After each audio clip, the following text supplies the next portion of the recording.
and welcome back. I'm Joseph Hoffman, and in this lesson, we're going to learn the third and final page of Prelude in C minor BWV 999 by Johann Sebastian Bach. Let's get started by checking out the score.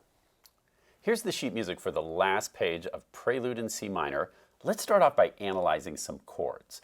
On this page, Bach is using a lot of diminished chords. So let's briefly review what a diminished chord is. For example, this is a C diminished chord. How do you recognize a diminished chord? Well, one trick is to think of the minor chord and just take that top note and lower it an extra half step, and now it turns into a diminished chord. So remember, a major chord, like this C major chord, can lower this note down a half step to become minor, and then you lower the fifth of the chord down a half step to become diminished. So this is C diminished. Another trick I like to use for diminished chords is to notice there's two half steps in between these bottom two notes, two half steps in between these two notes as well. So if you're looking at those in-between notes, that will always tell you a diminished chord if you see two of a white key or a black key in between the notes of the diminished chord. So let's be on the lookout for some diminished chords today. I'm going to draw a box around some chords. I'd like you to pause the video and figure out what they are. A couple things to watch out for. Remember, some of these chords may be in inversion, and also remember to double check your key signature. And if you like, you can pause and circle any notes that are a B, E, or A, because those will be flat, unless you see it canceled by a natural. Like this E would normally be flat because of our key signature, but because of the natural, it becomes E natural. So pause now, and can you figure out these chords and write the chord symbol up above? Remember, the symbol for a diminished chord is D-I-M. So if it's like a C diminished chord, you can write capital C, D-I-M for diminished. Pause and figure out these chords, write the symbols up above, then press play and we'll check it out together.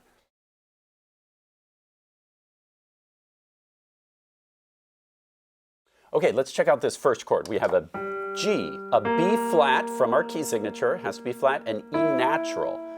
Now I see that the B to the E natural is a fourth, which tells me I'm probably in an inversion.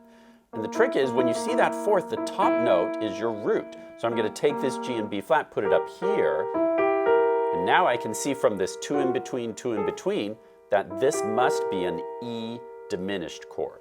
Or the other way I could have known that is, remember that this is my E minor chord, and I've taken that top note, lowered it a half step. That tells me this has to be E diminished. You can recognize it by the sound as well. Diminished always has that very tense, kind of dissonant sound.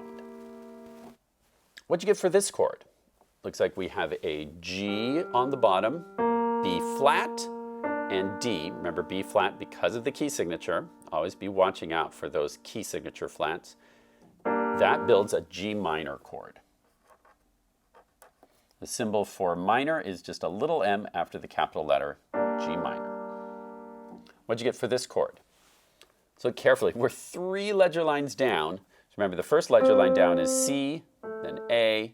F is this third ledger line down, but it's a sharp, so we have F sharp, then A natural, which cancels the key signature. A flat becomes A natural, C. Aha, once again we have two in between.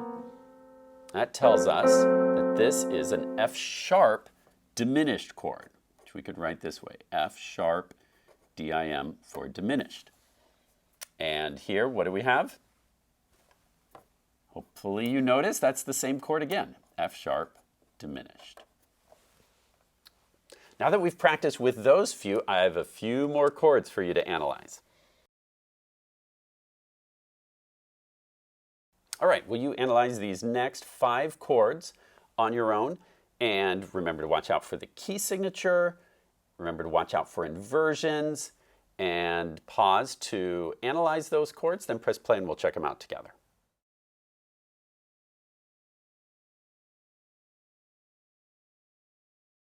Here are the correct answers. Here we had an A, C, F sharp. Because of that fourth, that tells us we're in an inversion. So we can take these two notes, put it up here, look for the top note of the fourth to know your root. That gives us an F sharp diminished chord. Here we also have a C, F sharp, A. This fourth tells us we've got an inversion, so we'll put the C on top, F sharp diminished. Notice we've got F sharp diminished, up one inversion, up another inversion. We're just doing inversions of the F sharp diminished chord a lot here on this page. Here we have B natural, D, G. See that fourth? Look at the top note. That's probably your root. Put these two on top and we see that we've got a G major triad. Here we have B, D, F for B diminished. Diminished always has two in between. And then here G, C, E flat. I see a fourth there, so look at the top note. That's your root. Put the G on top. And that gives us our C minor triad. There are a few chords I didn't circle because we haven't learned them yet. There are a few advanced chords in this that we'll learn about later. One last thing I'd like you to hunt for before we try and play this is look in measure 42 and can you find the minor second inside this measure? We've recently learned about minor seconds. Remember, minor second is just a half step. Two notes so close together, there's no note in between. Can you find the minor second in this measure? Pause to find it, then press play, and I'll show you where.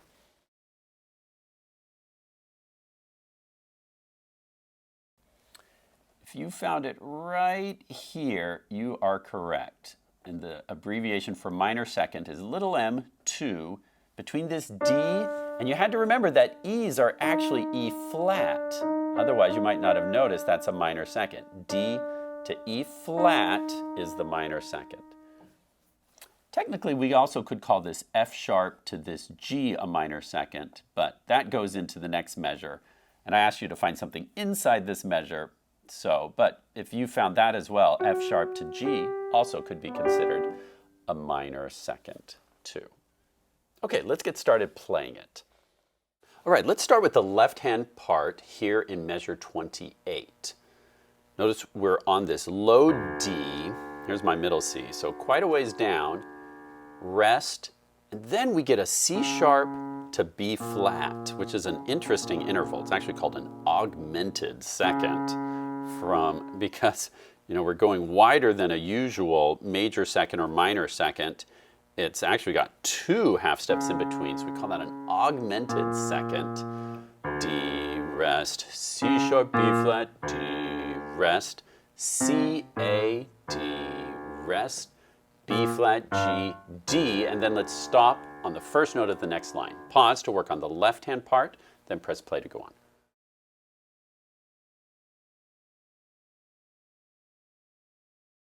Now let's check out the right-hand part, and let's once again play these as blocked chords. So start with this E diminished first inversion chord, so use figures 1, 2, 5.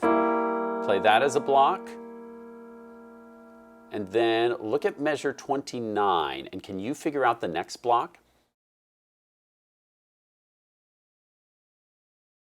We've got an F sharp, an A natural, and finger 5 is on E flat. It's another one of these fully diminished 7 chords, which we'll learn about at some point, but just Bach really loves that very crunchy, dissonant sound. So let's go back to 28 and practice that transition from this E diminished chord. And essentially we're going down a half step. Notice that everything just moved down a half step. The G moved down to F sharp, the B flat moved down to A, the E moved down to E flat. Everything goes down by a minor second to get us into measure 29. And then, can you figure out the next block in measure 30? If you're playing this, remember we analyzed this, and this is why we analyze, so it's easy. Oh, that's just a G minor chord. Okay, so putting it all together, try this with me. Measure 28, E diminished, everything goes down a half step, and then we go to G minor. Then, hands together, we get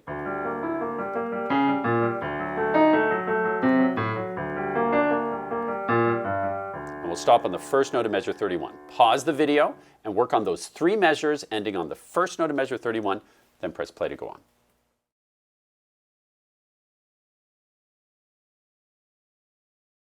Now, for these next 3 measures, I'd like to challenge you to figure this out on your own. Figure out the left-hand part first, then figure out the right-hand part, and then try it hands together, and then we'll check it out together.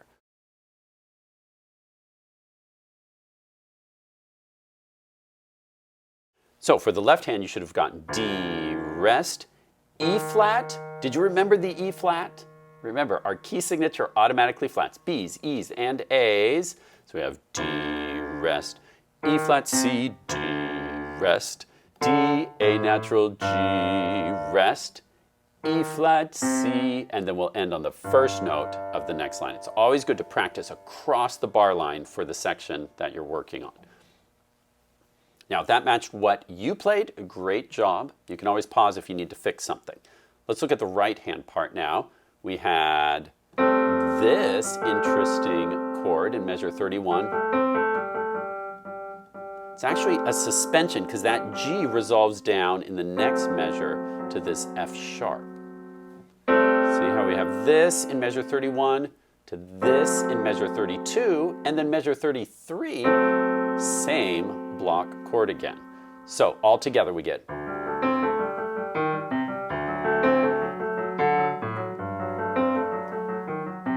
So even though the right hand stays the same, really watch out for what the left hand is doing there in measures 32 and 33. Pause if you need more work on that. Otherwise, let's go on to the next line. Once again, can you pause and figure out measures 34, 35, 36, and then stop on the first note of the next line. Pause to try and figure this out on your own, and then press play and we'll check it out together.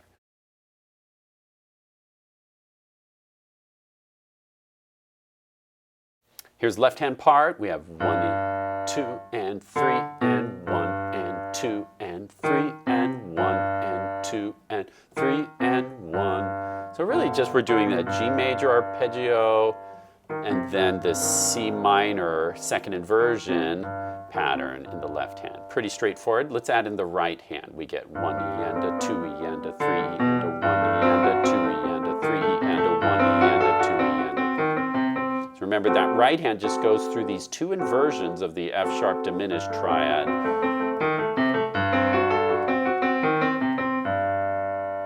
And then stopping there. Now if that matched what you played, great job.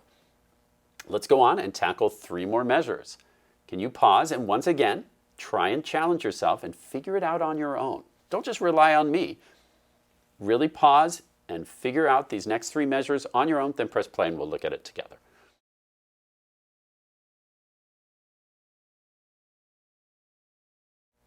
So the left-hand part is 1 E and a 2 E and a G, D, G, rest, A flat, F, G, rest, E flat, C, G.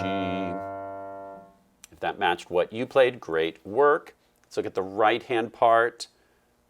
Mixed. Let's go ahead and tackle it hands together because we already analyzed these chords earlier, right? We knew that that was a G chord, going to B diminished, going to C minor.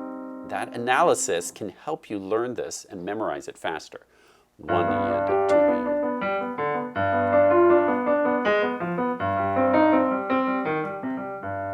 Don't worry about playing it at that full speed today. Okay, you're probably going much slower for now, or even slower. Go as slow as you need to master this. It's time for the last line. Now, looking ahead in measure 42, here's where things get a little different. This is the first time Bach changes the rhythmic pattern. One thing that Bach usually does in his preludes is set up some kind of rhythmic pattern that goes through the whole piece, and then here he starts to wind down. And I like to do a roll on that last chord, even though it's not marked. In the Baroque style, on an important chord like that, that could be totally appropriate. Okay, pause the video, and on your own, can you learn measures 40 all the way to the end? Then press play and we'll look at it together.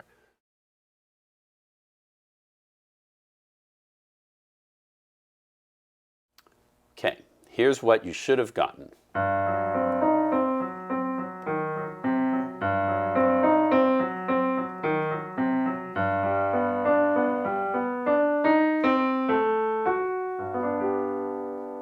That rallentando means essentially the same thing as ritardando. It's a gradually slowing down. Now let's hear the entire page 3.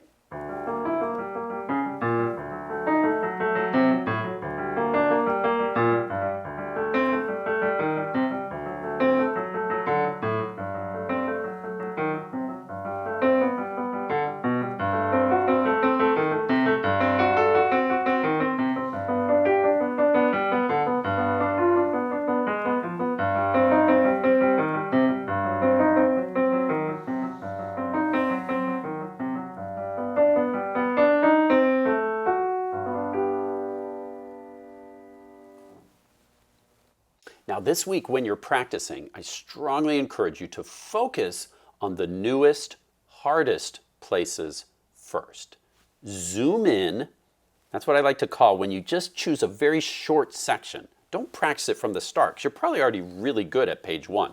So that's honestly wasting your time to start on page 1 when you practice. Start at the hard parts and just zoom in on 1 or 2 or 3 measures at a time, and play that again and again until you're really good at it. Then go on to another, zoom in on another short section, and then gradually zoom out, and link all those little sections together. But you'll make the fastest progress if you zoom in and master something 3 in a row, no missed notes. Then go on to another short section, then another, and then gradually zoom out and link all those shorter sections together until you're playing the whole page. Or then finally zoom out to the whole piece and link all the pages, all the measures together.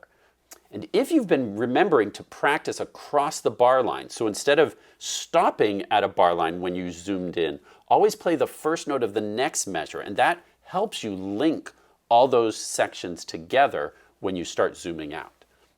Don't forget to use the metronome, but probably not every time.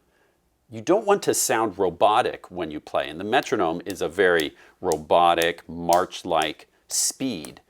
And when I play this, I don't necessarily keep it at a march speed. Sometimes I might want to stretch certain notes a little bit, and you can't do that if you're playing with the metronome. The metronome is very good for learning to keep a very steady beat, but sometimes turn the metronome off and just let the music speak a little more naturally and fluidly.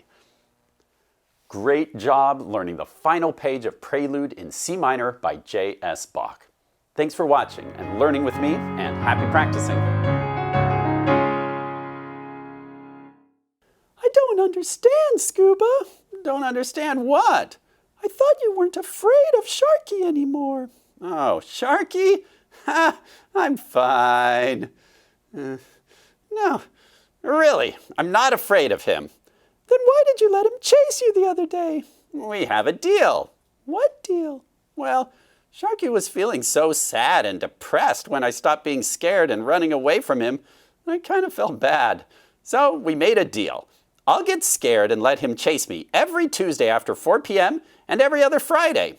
Oh, and all day on February 29th. Only on leap years, of course. I don't know. What? It just doesn't seem healthy. Are you kidding? It gets my heart rate up over 130 in no time flat.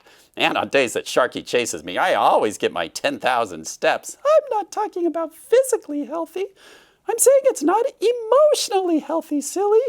Emotionally? I don't want you perpetuating a codependent pattern of being a helpless victim, always running from your fears. What, are you my therapist now? No, just a friend. A friend who's worried you'll always be running and never standing up for yourself. I can stand up for myself. Just watch. Sharky. Hey, Sharky. You called? Hi, Sharky. Feel like chasing me? Nope. Why not? It's 11:59 p.m. on Thursday. That's why. It's my day off from chasing you. See, Princess? I have boundaries with Sharky now. Boundaries are super emotionally healthy, right? Yes, but... Oh, wait. look at the time. It just turned to midnight. You know what that makes today. My birthday? Nope, Friday. What? It's already Friday. Time to run. Oh, wait, hold on. Gotta put on my Fitbit. I need these steps to count, you know. Ready? Some days I really don't understand you, Scuba.